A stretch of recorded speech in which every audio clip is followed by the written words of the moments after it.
नमस्कार दोस्तों, हमारी आज की इस कहानी का नाम है इज्जत। घर में मेहमानों का आना शुरू हो चुका था। बाहर बन रहे पकवानों की खुशबू पूरे घर में फैल चुकी थी, मगर खुशबू बीच में हंसी ठिठोली की आवाजें अम्मा के उनके कमरे में सुनाई दे रही थी। पर उस हंसी ठिठोली में उनकी कोई दिलचस्पी नहीं थी। वह तो अपने कमरे में ही भली थी। उन्हें तो दिलचस्पी उस पकानों में थी जिसे खाने का उसका जी ललचाने लगा था। आज बेटे वो भवेश और सुदीप्ता की शादी की 8वीं सालगिरह थी। आखिर उनका बेटा कलेक्टर जो था, तो पार्टी भी छोटी मोटी नहीं होगी। तब कई मेहमानों को बुलाया गया था, या यूँ कह सकते हैं कि उनके दोस्त और बहू के मायके वालों को बुलाया गया था। अम्मा जी उनके परिवार में किसी को कोई खास दिलचस्पी नहीं थी। वैसे ही बहू की हिदायत के अनुसार अम्मा जी को अपने कमरे में ही रहना था। पता नहीं बहू ने ये हिदायत भी दी भी क्यों। वैसे भी अम्मा अपने कमरे से बाहर कहाँ आती है, क्योंकि अगर वो जरा सा भी बाहर आ जाती तो बहू को अच्छा नहीं लगता। उसे लगता कि उनके बाहर आने से मात्र से ही पूरा घर फैल जाता है। शायद उसके इस चमकीले सुंदर ईंट गारे घर में अम्मा की अकेली पुरानी बस्ती थी, जो इस घर को उस जिद्दी दाग धब्बे की तरह थी जिसे हटाना हर कोई चाहता, लेकिन फिर भी अपनी छाप उस जगह पर छोड़ ही देता। और अम्मा जी को घर से निकाले तो इज्जत का धब्बा पड़ जाए। लोग कहने लगे कि इतना बड़ा कलेक्टर माँ की देखभाल भी नहीं कर पाया, इसलिए मजबूरी में ही सही अम्मा जी को घर में रख रहा था, लेकिन बस उनके कमरे तक ही सीमित रखा था। तभी अचानक दरवाजा खुला और बहू सुदीप्ता अम्मा के कमरे में आ गई। उसके हाथ में कोई पैकेट था। अम्मा जी बिस्तर पर उसे रखते हुए बोली, अम्मा जी इसमें साड़ी है, पहन लेना। कहीं कोई भूल चूक मेहमान कमरे में आ गया तो आपकी साड़ी देखकर हमारी इज्जत तार तार हो जाएगी। और ढंग से हाथ मुंह धोकर कंघी कर लेना। अगर कोई कमरे में आता तो नमस्ते हाँ हूँ में जवाब देना। ज्यादा बोलने की जरूरत नहीं है आपको। सुदीप्ता अपनी धुन में बोले जा रही थी, पर अम्मा उनका ध्यान तो अभी भी सिर्फ पकवानों की खुशबू पे ही थी। तभी सुदीप्ता अपने कंधे पर हाथ रखकर उन्हें झकझोरते हुए बोली, अरे सुन रही हो ना आप, मैं क्या कर रही हूँ? हाँ हो बहू, क्या बन रही आज? अम्मा अपनी जवान के ओठों पर घुमाते हुए कहा। सुदीप्ता ने अपने माथा पीट लिया और फिर बोला, ना शुरू करिए। हे भगवान, जब देखो बस खाने की लगी रहती है। कुछ कहा मैंने आपको, सुना या नहीं? ढंग से तैयार हो जाना, बाहर आने की जरूरत नहीं है। कोई आए तो हाँ हूँ में जवाब देना, उसके अलावा कुछ बोलने की जरूरत नहीं है। सुदीप्ता एक बार फिर अम्मा को उंगली दिखाकर समझाते हुए बोली। अम्मा ने हाँ में सिर हिला दिया और कहना भी तो कहा, बहू बहुत भूख लग रही है, कुछ खाने का दो। सुबह सिर्फ एक कटोरी दलिया खाया था। सुदीप्ता ने उन्हें घूर कर देखा, जैसे पता नहीं अम्मा उनसे सारी संपत्ति मांग ली हो, और फिर कमरे में बाहर चली गई। थोड़ी देर बाद घर में काम करने वाली भाई कमलाबाई कमरे में आई और अम्मा जी की एक थाली देते हुए बोली, अम्मा जी अभी ये खा लो, आज जी ना ललचाए। नजरों से प्लेट में देखा तो एक रोटी, थोड़ी दाल और आलू की सूखी सब्जी रखी हुई थी।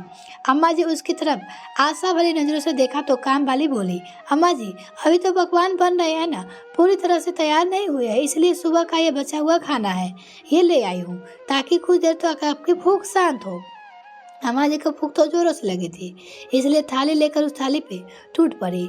अम्मा जी इस तरह खाना खाते देखकर कामवाली की आंखों में आंसू आ गए। मन ही मन सोचने लगी, कोई कहता सकता है कि ये कलेक्टर साहब की माँ है, वो कलेक्टर साहब जिनकी काफी इज्जत है और खूब पैसे कमा रहे हैं।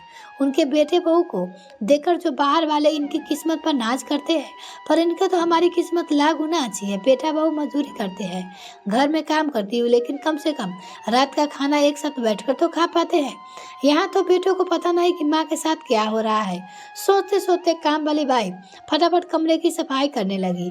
वो अम्मा के कमरे में ज्यादा कोई सामान तो नहीं था, नहीं, इसलिए फटाफट व्यवस्थित होकर पूरे कमरे व्यवस्थित कर बाहर से 2 कुर्सियां लाकर कमरे में रख दी, ताकि कोई आए तो बैठने के लिए कुछ तो हो। तभी बाहर की सुदीप्ता की आवाज आई तो काम वाले भाई बाहर गई। इधर अम्मा ने फटाफट थाली साफ कर लिया, पर भला एक रोटी से क्या हो? भूख तो अभी भी जोर से लग रही थी, पर बोलती किसे? मन मारकर थाली एक तरफ रख जैसे तैसे उठी और हाथ मुंह धोकर पैकेट में रखी साड़ी निकाला। साड़ी बिल्कुल नहीं थी, पर उस पर टैग भी नहीं हटा हुआ था। पूरे 410 की साड़ी थी। उसे देखकर अम्मा खुश हो गई। मेरे बच्चे ने पहली बार मेरे लिए साड़ी खरीदा है, पर साड़ी के साथ ब्लाउज और पेटीकोट तो था ही नहीं, इसलिए अपने पुराने ब्लाउज पेटीकोट के साथ ही साड़ी पहन ली। थोड़ी देर बाद सारे मेहमान घर में इकट्ठे हो गए। केक काटने का वक्त हो गया। भवेश और सुधा केक काटने के लिए एक साथ आ गए। तभी भवेश के किसी दोस्त ने कहा, अरे भवेश, घर में आंटी जी भी तो है, उन्हें भी तो बुलाओ। आखिर तुम्हारी जिंदगी का इतना खुशी का दिन है तो उन्हें तो यहाँ होनी चाहिए। उनकी बात सुनकर भवेश सेप हो गया। उन्होंने सुचित्रा की तरफ देखा तो सुचित्रा बात बताते हुए बोली, अरे भैया, बात यह है कि अम्मा जी की तबीयत ठीक नहीं है रहती, इसलिए वो बाहर नहीं आई। उन्होंने खुद मना किया है कि मुझे परेशान मत करना, वरना हमारा तो बड़ा मन था कि उन्हें बाहर लाने की, उन्हीं के हाथ से केक करवाने के। आखिर सबको अपनी बातों को संतुष्ट कर सुचित्रा भावेश से मिलकर केक काटा। इधर खाने पीने में सब लोग मल घुस गए। इतने में काम वाले भाई एक प्लेट अम्मा के लिए खाना लगाया तो सुचित्रा ने उसे डांट दिया, ये क्या कर रही हो कमला, यह प्लेट लेकर जा रही हो? कमला जी छेपते हुए कहा, मेम साहब, अम्मा को भूख लग रही होगी, उन्होंने एक रोटी ही खाई थी तो एक रोटी काफी है तसल्ली खिलाने के लिए। उनकी उम्र हो चुकी है, उनका पेट भर गया होगा। ये प्लेट छोड़, जाकर तेरा काम कर, अम्मा जी का मैं देख लूंगा। यहाँ मेहमान सिर पे खड़े हैं और तुझे अम्मा जी की परी है, चल जा यहाँ से। आखिर मजबूरन काम वाली भाई प्लेट वहीं रखकर अपने कमरे में आ जाना पड़ा। इधर सुदीप्ता अपने दोस्त के साथ बिजी हो गई। रात के 11 बज गए, लेकिन अम्मा जी को खाना तक नहीं दिया गया। अब तो अम्मा जी की भूख के मारे हालत खराब होने लगी। अब उनसे बिल्कुल बर्दाश्त नहीं हो रहा था। लेकिन पार्टी तो अभी चल ही रही थी, लेकिन अब बिल्कुल बर्दाश्त नहीं हो तो आखिर मजबूरी में सब उठकर वो कमरे से बाहर आ गए। उन्हें देखकर भावेश का मूड खराब हो गया। वो धीरे से सुदीप्ता पर बिगड़ते हुए बोला, सुदीप्ता, तुमने कहा था ना मैंने, ये अम्मा बाहर क्यों आ गई? तुम्हें मेरी इज्जत का बिल्कुल भी ख्याल नहीं है। अंदर लेकर जाओ, मैं अभी। सुदीप्ता फटाफट अम्मा के पास गई और उन्हें अंदर धकेलते हुए बोली, अम्मा जी, आप बाहर क्यों आ रहे हो? आपकी तबीयत खराब है ना, चलिए अंदर, अम्मा आराम कीजिए। लेकिन अम्मा भूख से तड़प रही थी तो सबके सामने बोल पड़ी, बहू, मुझे बहुत जोर से भूख लग रही है, कुछ खाने को दे दो। उसके बाद सुनकर सब लोग हैरानी से अम्मा की तरफ देखने लगे। इतने बड़े कलेक्टर की माँ अभी तक भूखी प्यासे बैठी है, जबकि कलेक्टर साहब सबको पकवान खिला रहे थे। कुछ लोग तर्जबान से बात करने लगे, कुछ बातें भवेश और डिप्टी के कान में तक पहुंची। आखिर सुदीप्ता अम्मा के अंदर जबरदस्ती खींचते हुए ले गई। जबरदस्ती उन्हें उनके पलंग की तरफ ढकेलते हुए बोली, खबरदार, जो आप बाहर आई तो मुझसे बुरा कोई नहीं होगा। शर्म नहीं आती अपने बेटे की इज्जत इस तरह से उछालते हुए? क्या बताता चाहती हो आप लोगों के कि हम आपको भूखे रखते हैं? आपको तो बाद में बात करूंगी, पहले जो बाहर आप रायता फैला कर आई हो उसे तो समेटो। कहकर सुदीप्ता बाहर आ गई और बाहर आके सबके सामने ही बोली, कमला बाई को बोली, कमला बाई, जल्दी से अम्मा के प्लेट का खाना लगा दो।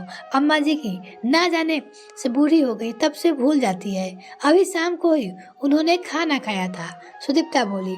सुदीप्ता के बात को घुमाने की कोशिश की। काम वाली बाई फटाफट एक प्लेट में खाना लाकर अम्मा को देने गई तो देखा कि अम्मा रो रही थी। काम वाली बाई को देखते ही अम्मा बोली, देख कमला, बहू ने कितनी जोर से धक्का मारा है मुझे, मेरे हाथ पे चोट लग गई। रोते रोते अम्मा ने अपनी चोट कमला को दिखाई, जिससे खून घिस रहा था। कमला अम्मा के पास बैठते हुए बोली, काहे बर्दाश्त करती हो अम्मा जी, भला आपके पास क्या कमी है? फिर आप बेटे बहू को मोहताज क्यों? जानती हूँ कमला, गांव में मेरे पास जमीन जायदाद सब कुछ है, बहू तो आज अपने नौकर रख सकती हूँ, लेकिन परिवार जो चाहिए ना, मैं अकेली क्या कर लूँगी? वहाँ तो खेती बाड़ी से जो पैसा आता है वो सब भी बेटे बहू रख लेते हैं। ये तो उन्हें अच्छे से जानते हैं कि इनके अलावा मेरा कोई भी नहीं है, तो आखिर कहाँ जाऊँगी? इसलिए तो लोग मेरे साथ कहते थे अम्मा की रुलाई छूट गई। अम्मा पति के बगैर बेटे को बढ़ा लेकर कलेक्टर बना सकती हो, आप एकदम पूरी जमीन जायदाद को संभाल सकती हो, तो आप कह रहे हो कि आप क्या कर सकती हो? आपको इतने बुरे दिन में नहीं आया कि आप रोटी के लिए मोहताज हो जाओ। अम्मा भले एक रोटी खाओ, लेकिन स्वाभिमान की तो खाओ। इतने बाहर सुदीप्ता ने काम वाली बाई को आवाज दो। काम वाली बाई फटाफट कमरे से बाहर चली गई। काम वाली बाई की बात अम्मा को बहुत गहरा असर हुआ। काफी देर तक आंखों में आंसू ले वो उस खाने की प्लेट में रखी देखती रह गई, लेकिन जोरों से भूख लगे होने के बावजूद उन्होंने उस प्लेट को छुआ तक नहीं। थोड़ी देर बाद काम वाली बाई प्लेट लेने आई तो देखा अम्मा खाना ऐसे ही रखा हुआ था। अम्मा बस छत की तरफ निहार रही थी। काम वाली ने पूछा, क्या हुआ अम्मा, आपको खाना नहीं खाया? वो पूछी, नहीं चाहिए मुझे तिरस्कार की रोटी, ले जा इसे वापस। काम वाली ने अम्मा को मनाने की कोशिश की, लेकिन अम्मा ने खाना नहीं खाया। तब तक बाहर पार्टी भी खत्म हो चुकी थी। सुदीप्ता और भवेश कमरे में आ गए और आते ही अम्मा का पर घर चिल्लाना शुरू कर दिया। क्या जरूरत है आपको बाहर आने की? थोड़ा सा तो मेरी इज्जत का ख्याल नहीं था आपको? आपको सब कुछ मुफ्त में मिल रहा है, कर रही हो। एक खाने पीने इतना बवाल कर दिया। लोग दबी जुबान से कैसे बात कर रहे थे। अगर ऐसा ही चला तो आपको वापस गाँव भेज देंगे, फिर रहना अकेले। इतने में सुदीप्ता की नज़र खाने पड़ी। लो, जिस खाने के पीछे इतना हंगामा किया वो प्लेट तो ऐसे ही पड़ी है। खाना तो खाइए, नहीं तो भगवान का नाम जपिए। मुझसे नहीं उठाए जाते आपके नखरे। उतने में भावेश की तरफ देखते हुए करा, बस भावेश बहुत चुका, मैं नहीं उठा सकती इनके नखरे। इनको वापस गाँव भेज दो। ठीक है, मैं कल ही इन्हें गाँव भेज देता हूँ। वहाँ अकेले रहेगी तो अकल ठिकाने आ जाएगी। भावेश ने उसकी हाँ में हाँ मिलाते हुए कहा और दोनों कमरे से बाहर आ गए। भावेश ने दूसरे दिन अम्मा को गांव भेज दिया। गांव आने के बाद अम्मा ने सबसे पहले अपने वकील को बुलाकर अपनी सारी जमीन जायदाद भावेश के बेदखल किया।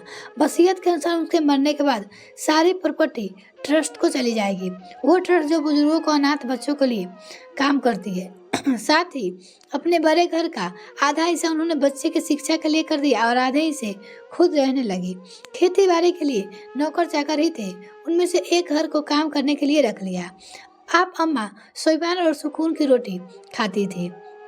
साथ ही इस बार खेती बाड़ी से होने वाले इनकम को भावेश के पास ना भेज कर उन्होंने अपने पास ही रख लिया। जब पैसे भावेश के अकाउंट में नहीं आया तो भावेश और सुचित्रा दोनों ही गांव आ गए। आते ही देखा कि घर के आधे हिस्से बीच में बच्चे की पढ़ाई कर रहे थे, इसलिए वो घर के दूसरे हिस्से की तरफ गए। वहाँ अम्मा रहती थी और आते ही अम्मा से बोले, अम्मा ये घर में बच्चों की पढ़ाई कैसे कर रहे हो? और इस बार क्या खेती को कोई कमाई नहीं हुई जो पैसे अकाउंट में नहीं डाला? उनकी बात सुनकर अम्मा ने कहा, घर का आधा हिस्सा मैंने बच्चों की शिक्षा के लिए दे दिया है और रही बात कमाई की तो हुई तो पूरी 7 लाख रुपए की है, मैंने अपने अकाउंट में रख लिया है। आप पैसों का क्या करोगी अम्मा जी? और किससे पूछकर अपने घर के आधा हिस्सा बच्चों की शिक्षा के लिए दे दिया?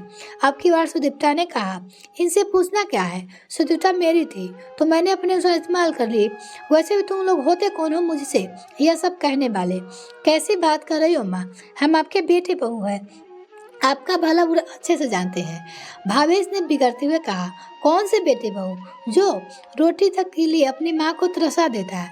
देख बेटा, ऐसा बेटे बहू मुझे नहीं चाहिए। वैसे ही मैं तुम्हें प्रॉपर्टी से बेदखल कर चुकी हूँ। अब गांव में तुम्हारे लिए कुछ नहीं रखा है। अब तुम्हारे शहर वाला तुम्हारा घर वाला, यहाँ आने की जरूरत नहीं है। अम्मा जी आप ऐसे कर सकती हो? अम्मा की बात सुनकर सुदीप्ता चिल्लाते हुए बोली, मैंने तो प्रॉपर्टी से बेदखल किया है, कम से कम धक्का देकर किसी चोटिल नहीं किया जैसे तुमने मेरे साथ किया है था।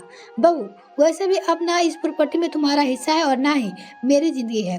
रही बात मेरे मरने के बाद तो मेरी चिंता को आखिरी देने मत आना। गांव में कई इंसान मेरी चिंता की आखिरी दे देगा, कम से कम यहाँ के लोग की इंसानियत जिंदा है।